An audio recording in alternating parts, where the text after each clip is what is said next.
नमस्कार, सुमन्स किचनमध्ये आपलं स्वागत आहे। आज आपण तोंडी लावण्यासाठी चटपटीत खमंग अशी लसणाची चटणी कशी बनवायची ते पाहणार आहोत। रेसिपीला सुरुवात करण्याआधी तुम्हाला एक निवेदन आहे, अजूनपर्यंत तुम्ही माझ्या चॅनलला सबस्क्राईब केलं नसेल तर सबस्क्राईब जरूर करा आणि हो, रेसिपी आवडली तर एक लाईक नक्की करा। चला तर मग रेसिपीला सुरुवात करूया। आता आपल्याला लसणाची चटणी बनवायची, त्यासाठी इथे मी मिक्सरचं छोटं भांडं घेतलेलं आहे आणि यामध्ये घालायचं आहे आपल्याला अर्धा कप लसूण। आता हा लसूण आपल्याला थोडासा जाडसर वाटून घ्यायचा आहे। तर इथे जाडसर आपण लसूण वाटून घेतलेला आहे। आता तुमच्याकडे दगडी खलबत्ता असेल किंवा लोखंडी खलबत्ता असेल त्यामध्ये सुद्धा तुम्ही वाटून घेऊ शकता।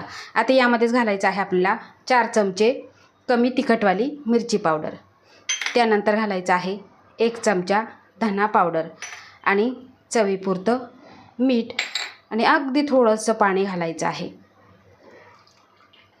आणि त्यानंतर आपल्याला हे थोडंसं फिरवून घ्यायचं आहे, खूप जास्त सुद्धा बारीक करायचं नाही। तर अशा पद्धतीने आपण चटणी ही वाटून घेतलेली आहे। तर इथे गॅसवर पॅन गरम करायला ठेवला आहे आणि यामध्ये घालायचं आहे आपल्याला पाव कप इतकं तेल।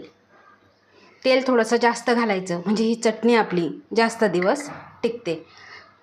आता तेल गरम झालं की लगेचच यामध्ये घालायचं आहे आपण जी चटणी वाटून घेतलेली ती यामध्ये घालायची आहे।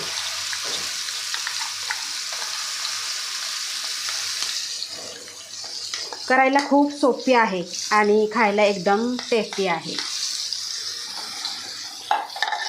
आता यामध्येच घालायचं आहे आपल्याला अर्धा छोटा चमचा लिंबाचा रस आणि त्यानंतर ही चटणी आपल्याला मंद गॅसवर परतून घ्यायची आहे।